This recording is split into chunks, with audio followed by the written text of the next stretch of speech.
Viet Cong were well dug in.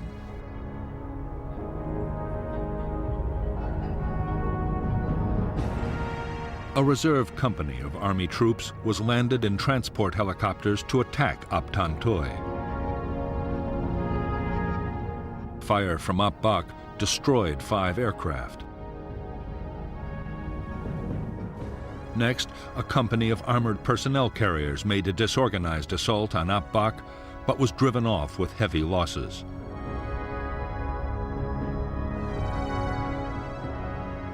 Airborne reinforcements were dropped in the wrong place by the army commander. This allowed the Viet Cong to escape and avoided further government casualties.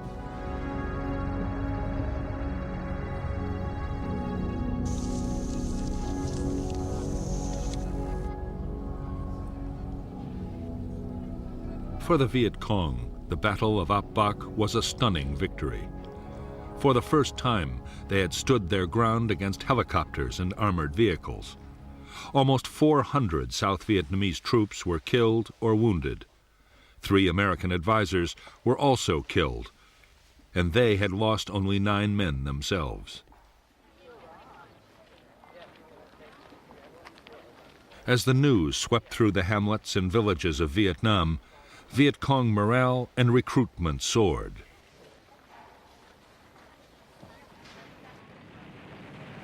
After Ap Bak, the guerrillas sharply accelerated the tempo of their operations.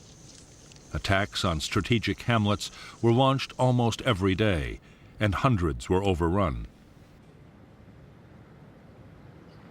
The guerrillas hit isolated government forts, tempting sources of arms and radios. Usually, they set ambushes for any army troops that might be sent to the rescue.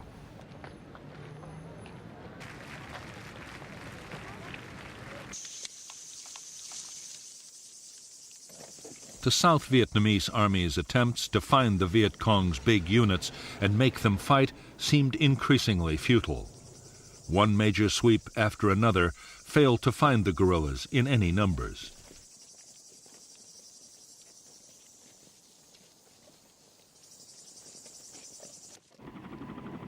By now, many American advisors in South Vietnam, colonels and captains at the sharp end of the battle, had begun to ask questions about U.S. military doctrine.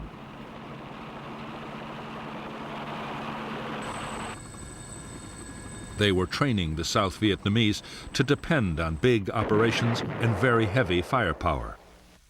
As a result, large numbers of civilians were being killed, which could only increase support for the NLF. And in spite of everything, the guerrillas were usually escaping the net.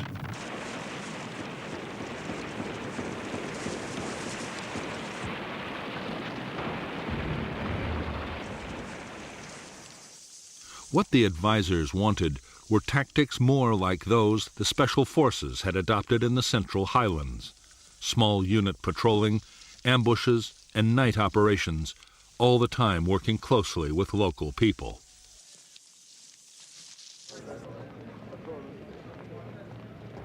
In Washington, the suggestion met with some hostility. As far as the generals were concerned, the job was to find the enemy and destroy him with as much firepower as could be mustered.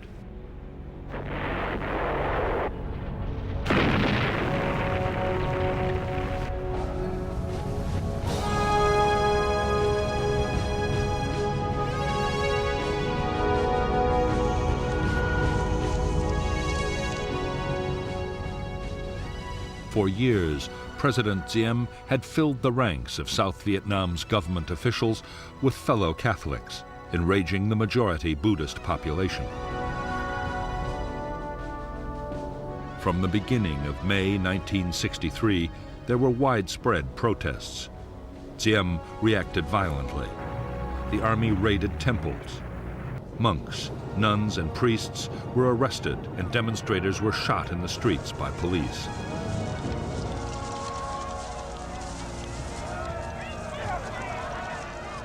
In July, students began their own mass actions in support of the Buddhist cause. By the fall of 1963, South Vietnam was sliding into political chaos. As sheer mismanagement looked set to destroy the country, Army generals directed by the CIA hatched a plan to overthrow the president. American officials, exasperated at Diem's failures, signaled that Washington would not oppose a coup. The plotters made their move on November 1st, 1963, attacking the presidential palace with armor and aircraft. The generals had promised that President Diem would be allowed a safe flight into exile. However, the day after the coup, Diem was brutally murdered along with his brother Nhu by unidentified assassins. 3 weeks later, on November 22, 1963, in the United States, President Kennedy was himself assassinated.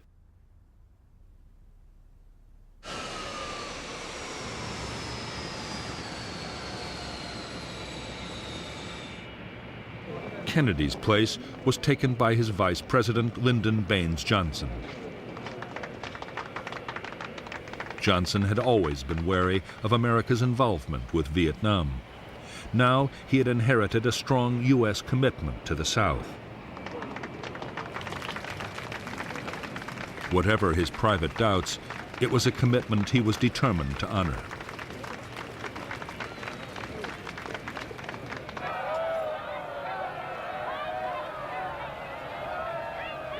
The chaos that had engulfed South Vietnam in the closing months of 1963 was seen in North Vietnam as a golden opportunity.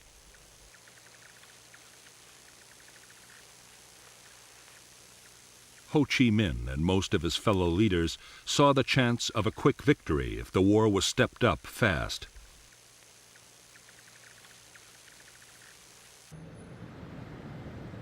Amongst the North's communist backers, the Soviet Union was opposed to any escalation. But the Chinese leader, Mao Zedong, had promised his support. If the Americans reacted by invading North Vietnam, China would even deploy combat troops to help the defense.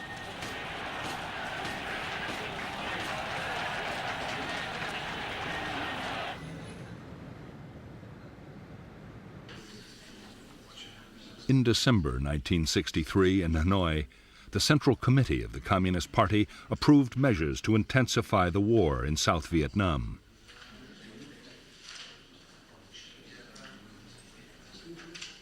General Giap, the defense minister, had argued for caution, but most of the leadership was against him.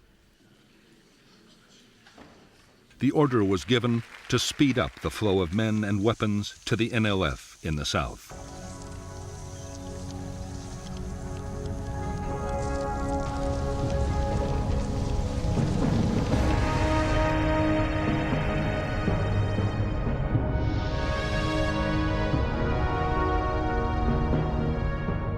In 1959, a specialized North Vietnamese Army unit, Group 559, had been formed to create a supply route from the north to the Viet Cong in South Vietnam.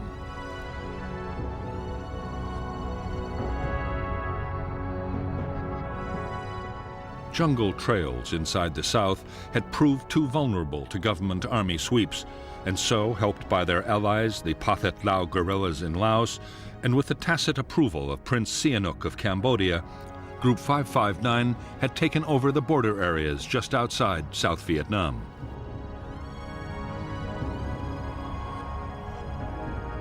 A primitive route was developed, soon known as the Ho Chi Minh Trail, with offshoots into Vietnam along its entire length.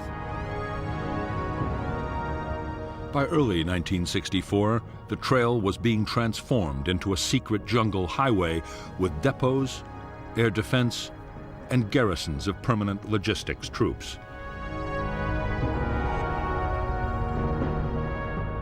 Meanwhile, another unit, Group 579, controlled the infiltration of men and weapons into South Vietnam by sea.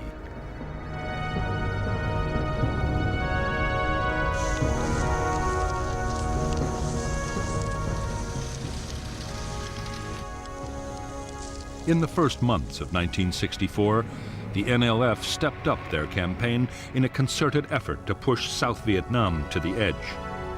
With better equipment, leadership, and training, the NLF were now attacking in big units, up to 1,000 men at a time.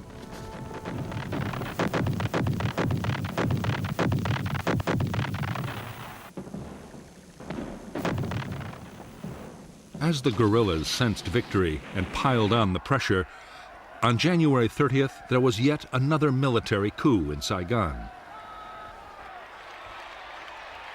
The U.S. Defense Secretary, Robert McNamara, was dispatched to Vietnam to boost the authority of the new leader, General Nguyen Thanh. Yet few American officials imagined Thanh could soon win popular support or rally the demoralized South Vietnamese army.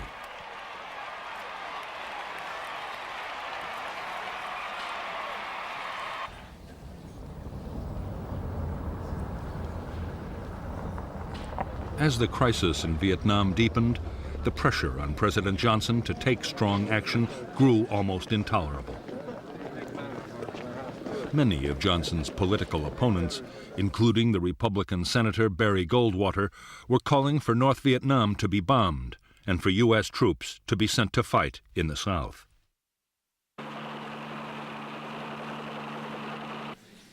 The Joint Chiefs of Staff were also insisting that decisive military action would have to be taken to pressure Hanoi.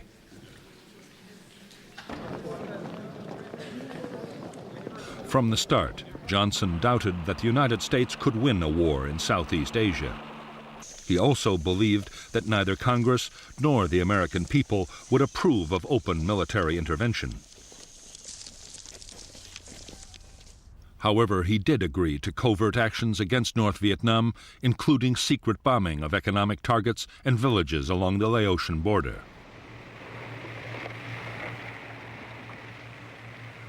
With support from American warships, the South Vietnamese Navy began a series of commando raids on North Vietnamese coastal installations.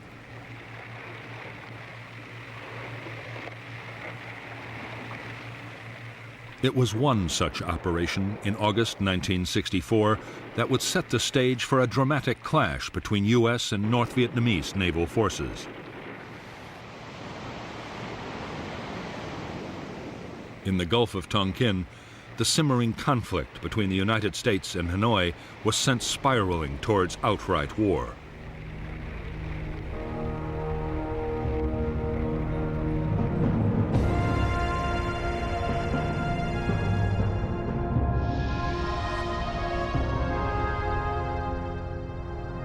On the night of 30th July 1964, South Vietnamese commandos attacked two small North Vietnamese islands in the Gulf of Tonkin.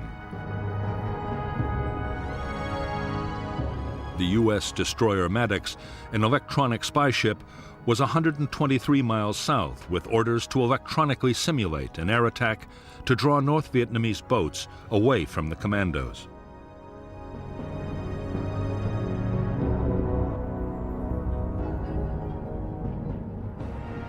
On August 2nd, 3 North Vietnamese torpedo boats approached the Maddox at high speed, mistaking it for a South Vietnamese escort vessel.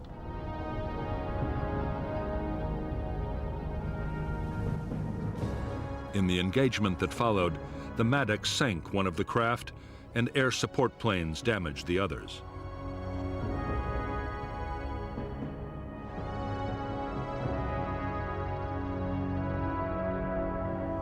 Maddox continued operations, reinforced by a second destroyer, the USS Turner Joy. 2 nights later, still gathering intelligence and in bad weather conditions, the captain of the Maddox reported that he thought they had been fired on and were about to be attacked. As he later reported, no attack took place.